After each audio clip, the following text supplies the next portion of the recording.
friends, welcome back to Vishmaya Kudal.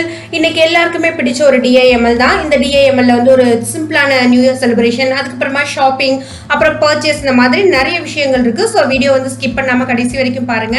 நான் வந்து new year அன்னைக்கு ரொம்ப சிம்பிளான செலிப்ரேஷன் பண்ணோம். அதனால தான் வந்து அந்த நியூ இயர் செலிப்ரேஷன் vlog நான் போடல. ஏன்னா நாங்கள் வந்து வீடு ஷிஃப்ட் பண்றதுக்காக பிளான் பண்ணியிருக்கோம். ஸோ அதனால பேக் பண்ணி வச்சதுனால ப்ராப்பரா ரொம்ப கிராண்டாலாம் எதுவும் பண்ண முடியல. இருந்தாலும் ஒரு சின்ன டிப்ஸ் வந்து பலூன் விட்டுறப்ப உங்களுக்கு சொல்றேன். கண்டிப்பா உங்களுக்கு பர்த்டேல எல்லாம் யூஸ் ஆகும். இந்த மாதிரி டபுள் டேப் வாங்கிக்கோங்க. வாங்கிட்டு பலூன்ல ஒட்டிட்டு நீங்க வால்ல ஒட்டிட்டீங்கன்னா அப்படியே நீங்க நூல்லாம் கட்டி கஷ்டப்பட வேண்டாம். சிம்பிளான மெத்தட் தான். உங்களுக்கு எந்த ஷேப்ல வேணுமோ அழகா நீங்க பலூனை வச்சிடலாம். அன்னைக்கு சாயந்தரமே எடுத்துட்டீங்கன்னா அந்த பெயிண்ட் வராது. சப்போஸ் நீங்க 2-3 நாள் விட்டுட்டீங்கன்னா கொஞ்சம் குவாலிட்டி இல்லாத பெயிண்டா இருந்தா அப்படியே டபுள் டேப்ல வந்துடும். ஸோ அந்த மாதிரி பார்த்துக்கோங்க. நீங்க ஈவினிங்கே எடுத்துடலாம் அதை. ஸோ இந்த மாதிரி டேப்லாம் ஒட்டி ஃபுல்லுமே அந்த வால் மட்டும் நாங்கள் ஜஸ்ட் பலூன்லாம் வச்சுருந்தோம். ஏன்னா கிட்ஸ் வந்து இதெல்லாம் ரொம்ப விரும்புவாங்க. ஆக்சுவலாக நாங்கள் இருந்தது எல்லாமே பேக் பண்ணி வச்சுட்டு இருந்ததுக்கு பண்ணியிருக்கவே முடியாது. இருந்தாலும் குழந்தைங்களுக்காக பண்ணோம். ஒரு சிம்பிளான பிரேக்ஃபாஸ்ட். ஏன்னா கேக்லாம் வேற வெட்டணும் அப்படின்னு சொல்லிட்டு ஒரு கேசரி, அதுக்கப்புறமா தக்காளி சட்னிக்காக தக்காளி வதக்கி வச்சுருந்தேன். அப்புறம் மார்னிங் போட்ட அந்த ஃபில்டர் காஃபியோட அந்த ஃபில்டர்லாம் கூட அப்படியே இருக்கு. இட்லி ஊற்றி வச்சுருந்தேன். சரி, ஓகே, நம்ம பிரேக்ஃபாஸ்ட்டை முடிச்சிட்டோன்னா குழந்தைங்களும் கொஞ்சம் சாப்பிட்ருவாங்க. ஏன்னா கேக்கை பார்த்துட்டாங்கன்னா வந்து இட்லி சாப்பிட மாட்டாங்க அப்படின்னு சொல்லிட்டு நம்ம வந்து அந்த பிரேக்ஃபாஸ்ட்டை முடிச்சதுக்கு அப்புறமா நாங்கள் கேக் வெட்டலாம் அப்படின்னு சொல்லி பிளான் பண்ணியிருந்தோம். ஸோ பிரேக்ஃபாஸ்ட் எல்லாமே ரெடி ஆயிடுச்சு. இது எல்லாருமே சாப்பிட்டோம். அதுக்கப்புறமா பார்த்தீங்கன்னாக்கா இதை கொஞ்சம் வந்து நான் ரிவர்ஸ் பண்ணியிருக்கேன். பார்க்க உங்களுக்கு சிரிப்பா இருக்கும். பார்த்து என்ஜாய் பண்ணுங்க.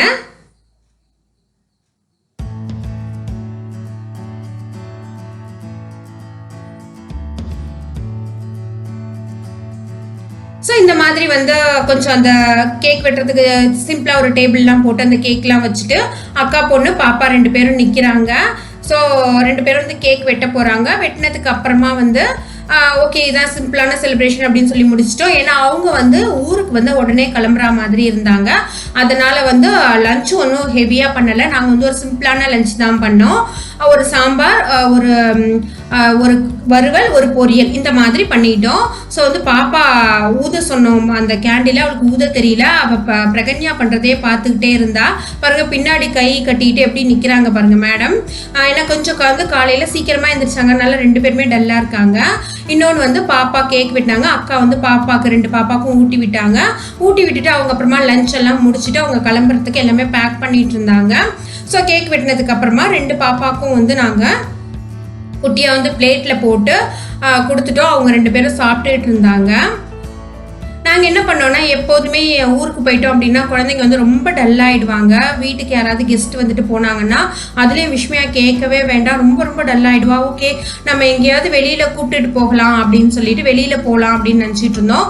ஏன்னா அவங்க வந்து அந்த கார் வரத்துக்கு முன்னாடியே நாங்கள் வந்து அவளை கொஞ்சம் அப்படியே ரூம்க்கெல்லாம் கூப்பிட்டுட்டு போயிட்டு அப்படியே ட்ரெஸ் பண்ணிவிட்டு உடனே வெளியில் கூப்பிட்டுட்டு போயிட்டோம். அப்போ எதேச்சியாக பார்த்த இந்த கடை தாங்க எப்படி மளிகை பொருட்கள் வாங்கணும் அப்படின்னு சொல்லிட்டு நான் ஒரு வீடியோவாக போடுறதுக்கு வந்து எனக்கு தூண்டுனது.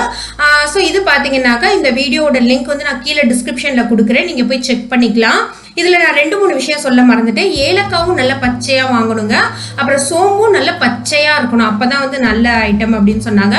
அதை நான் அந்த வீடியோவில் சொல்ல மறந்துட்டேன். அதனால் இப்போ வந்து சொல்கிறேன். ஸோ இதெல்லாம் வாங்கிட்டோம். வாங்கினதுக்கு அப்புறமா பார்த்தீங்கன்னா ஈவினிங் வந்து எங்கள் வீட்டில் வந்து ஒரு கல்யாணம் வருது. அந்த கல்யாண பர்ச்சேஸ், அதுக்கப்புறமா வந்து அந்த கல்யாண விளாக் எல்லாமே நான் உங்களுக்கு சீக்கிரமாக போடுறேன். பாப்பாவுக்கு வந்து பட்டுப்பாவடை எடுக்கலாம்னு சொல்லிட்டு சரவணா ஸ்டோர் போனோம். எனக்கு பிடிக்கல. அதுக்கப்புறமா நாங்கள் வந்து குமரனுக்கு வந்துட்டோம். ஓகே, ஃபஸ்ட்டு சாரீ எடுக்கிறது தான் ரொம்ப கஷ்டம் அப்படின்னு சொல்லிட்டு சாரியை முடிச்சிடலாம் அப்படின்னு சொல்லிட்டு நான் வந்து சாரியை வந்து செலக்ட் பண்ணேன்.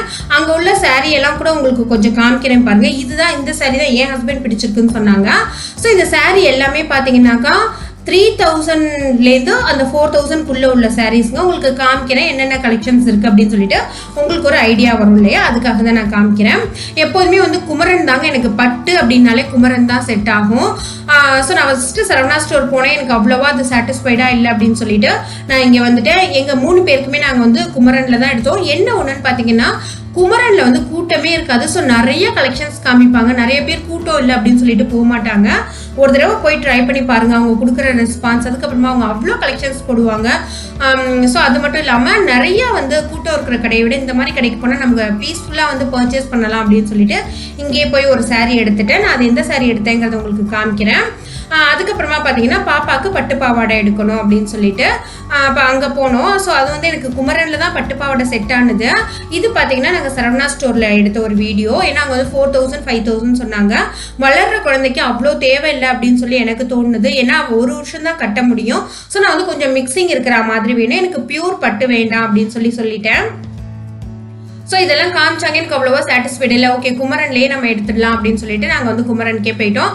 ஆல்ரெடி வந்து அவகிட்ட ஒரு ஒரிஜினல் பட்டு இருக்குது. அது வந்து அவள் ஒரு 2-3 தடவை தான், ஒரு 3-5 போட்டு வாங்கி 2-3 தடவை தான் கட்டியிருப்பா. அதனால வந்து இந்த தடவை நார்மலாகவே வந்து ஒரு நார்மல் பட்டு கலந்தா மாதிரி ஒரு பாவாடை வாங்கிக்கலாம் அப்படின்னு சொல்லி முடிவு பண்ணிட்டேன். அதுக்கப்புறமா நான் வந்து அந்த போகிற வழியில் இந்த 2 சாரியும் இருந்ததுங்க. இது வந்து நேரில் ரொம்ப நல்லா இருந்தது. இந்த ஆரஞ்சை விட க்ரீன் நல்லா இருந்தது. அதோட ப்ரைஸ் பார்த்தீங்கன்னாக்கா 10,000 ருபீஸ். நிறைய ஹெவி ஒர்க்காக இருந்தது. அப்புறம் நாங்கள் குமரனில் வந்து என் ஹஸ்பண்ட்க்கு வந்து பட்டு வேஷ்டி வாங்குறதுக்காக வந்திருந்தோம். பட்டு வேஷ்டி பார்த்தீங்கன்னாக்கா அதுவும் அவங்கக்கிட்ட நல்ல ஒரிஜினல் பட்டே இருக்குது. ஸோ ரொம்ப ரேராக தான் கட்ட போகிறாங்க. இதெல்லாம் நான் எதுக்காக பர்ச்சேஸ் பண்ணுறேன்னு பார்த்தீங்கன்னா, அம்மா அப்பாவுக்கு வந்து 60ஆம் கல்யாணம் வந்து இப்போ பண்ண போகிறோம். ஸோ அவங்க தான் வந்து இதெல்லாம் எங்களுக்கு வாங்கி தராங்க. ஜஸ்ட் வந்து அவங்க நீங்கள் உங்களுக்கு பிடிச்ச மாதிரி எடுத்துக்கோங்கன்னு சொல்லிட்டாங்க. பாருங்க, வேற எந்த கடையிலுமே இவ்வளோ காமிப்பாங்களான்னு தெரியல. ஒரு பட்டு வேஷ்டிக்கு கிட்டத்தட்ட வந்து ஒரு 100 பாக்ஸை எடுத்து அவங்க நாங்கள் கேட்குற மாதிரி எடுத்து கொடுத்தாங்க. அதனால தான் இந்த மாதிரி கடைக்கு போகணும் அப்படின்னு சொல்லி எனக்கு தோணும். அதுக்கப்புறமா என்னோட ஹஸ்பண்டுக்கும் வந்து நாங்கள் ஃபைனல் பண்ணிட்டோம். என்னோட புடவையும் வந்து அந்த பில் போட்டு குஞ்சம் கட்டுறதுக்காக அங்கே கீழே கொடுத்துட்டோம். ஸோ அடுத்தது வந்து குட்டி பாப்பாவுக்கு மட்டும்தான் எடுக்க வேண்டியது இருந்தது. ஸோ குட்டி பாப்பா வந்து அவளுக்கு வந்து பட்டுப்பாவோட வந்து 4th ஃப்ளோர் அப்படின்னு சொன்னாங்க. சரி ஓகே 4th ஃப்ளோர் போகலாம் அப்படின்னு சொல்லிட்டு லிஃப்ட் கிட்ட வெயிட் பண்ணிட்டு இருக்கோம். அவளுக்கு எப்போதுமே பாவாடை கட்டிக்கிறதுனா ரொம்ப பிடிக்குங்க. ஸோ ரொம்ப ஆசையாக பாப்பா கட்டி விடுறேன் அப்படின்னு சொன்னேன். இது கூட பார்த்தீங்கன்னா அவளுக்கு இப்போ வச்சு காமிச்சிருக்காங்க பாருங்க. இது ஜஸ்ட் 700 ருபீஸ் தான். 700 ருபீஸ்க்கு எவ்வளோ நல்லா இருக்கு பாருங்க. அப்புறம் வந்து எனக்கு ஒரு மேரேஜுக்கு நம்ம போகிறதுனால இந்த மாதிரி இவ்வளோ சிம்பிளாக வேண்டாம் அப்படின்னு சொல்லி தோணுது. இன்னும் கொஞ்சம் எனக்கு கிராண்டாக வேணும் அப்படின்னு இந்த நீங்கள் ஹேங்கரில் போய் நீங்கள் செக் பண்ணுங்க அப்படின்னாங்க. இதை வந்து நான் எப்படியெல்லாம் தேடுறேனோ அப்படியெல்லாம் பாப்பாவும் தேடுவா. ஸோ அவள் தான் வந்து அந்த மாடல்லாம் பார்த்துட்ருக்கா. இது எல்லாமே 600 700 800 அந்த ரேஞ்சுக்குள்ளே தான். ஆனால் நான் வந்து ஒரு 1500 2000 அந்த ரேஞ்சில் வந்து தேடிட்டு இருந்தேன். ஸோ அதெல்லாம் வந்து பாக்ஸில் தான் இருக்குது, உங்களுக்கு காமிக்கிறேன்னு சொல்லிட்டு ஒரு 30 பாக்ஸ் மாதிரி காமிச்சாங்க. அதுலேருந்து ஒன்று தான் செலக்ட் பண்ணியிருக்கேன். ஸோ அவளும் வந்து தேடிட்டு இருக்கா. குமரனுக்கு இது வரைக்கும் போகாதவங்களா இருந்தீங்கன்னா ஒரு தடவை போய் பாருங்க, உங்களுக்கே கண்டிப்பாக பிடிக்கும். அப்புறமா பாப்பாக்கு எப்படி எல்லாம் எந்த ரேஞ்சில் வந்து என்ன மாதிரி பட்டு பாவாடையெல்லாம் இருக்குது அப்படிங்கிறத காமிக்கிறேன். இது பார்த்தீங்கன்னா 1280 ரூபா. ஸோ வந்து நல்ல அந்த டாப் அந்த சட்டை பார்த்தீங்கன்னா நல்ல கிராண்டாக ஜர்தோசி அண்ட் குந்தன் ஒர்க் வச்சுருந்தது. கீழே வந்து அந்த சாஃப்ட் சில்கில் வர மாதிரி மெட்டீரியலில் இருந்தது. ஸோ இந்த மாடல்லாம் காமிச்சோன்னா உங்கள் குழந்தைங்களுக்கு எடுக்கிறதுக்கு நீங்கள் வந்து ரொம்பவே யூஸ்ஃபுல்லாக இருக்கும். எனக்கு இதில் என்ன ஒரு சின்ன கன்ஃபியூஷன் ஆயிடுச்சுன்னு பார்த்தீங்கன்னா, நல்லா அந்த சட்டை வந்து நல்லா கிராண்டாக இருந்ததுன்னா பாவாடை வந்து ரொம்ப சிம்பிளாக இருந்தது. ஸோ ரெண்டுமே கிராண்டாக இருக்கிற மாதிரி வேணும் அப்படின்னு நான் நினச்சேன். ஒரே ஒரு பீஸை மட்டும் நான் அவளுக்கு பாக்ஸை மட்டும் ஓப்பன் பண்ணி போட்டு விட்டேன்.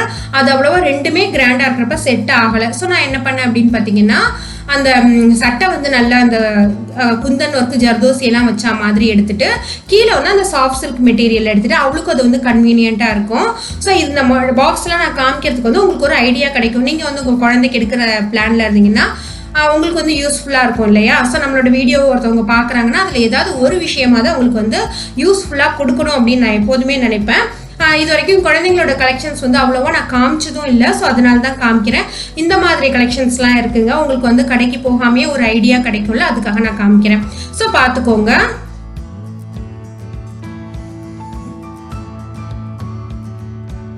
இது எல்லாமே எக்ஸாக்டாக பார்த்தீங்கன்னா 1280லேருந்து 1490 ருபீஸ்க்குள்ளே தாங்க இருக்கிற மாடலு. அதுக்கு இது எனக்கு ரொம்ப அழகாக இருந்தது. அவன் இன்னும் ஒரு வருஷம் கட்டினா கூட எனக்கு திருப்தியாக இருக்கும். ஓகே வாங்கின காசுக்கு கட்டிட்டா அப்படின்னு சொல்லிட்டு ஒரு 2-3 தடவை கோவிலுக்கு கட்டினாலோ இல்லை ஒரு 2 ஃபங்க்ஷனுக்கு கட்டிட்டு போயிட்டாலோ எனக்கு ரொம்ப சந்தோஷமாக இருக்கும்.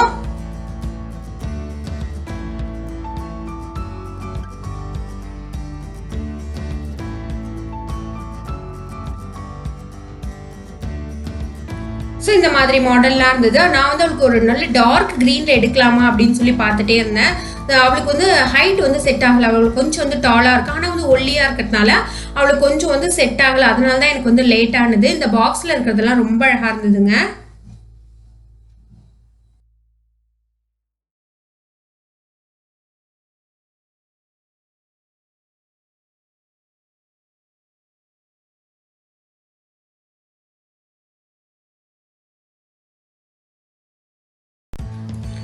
ஸோ நான் வந்து ஒரு 2-3 மாடல் வந்து போட்டு பார்த்தேங்க. அப்போதான் எனக்கு தோணுனது ரெண்டுமே, அதாவது சட்டை பாவாடை ரெண்டுமே வந்து கிராண்டாக இருந்தால் செட் ஆகாது, ஏதாவது ஒன்று சிம்பிளாக இருந்தால் தான் நல்லாயிருக்கும் அப்படின்னு சொல்லி தோணுது.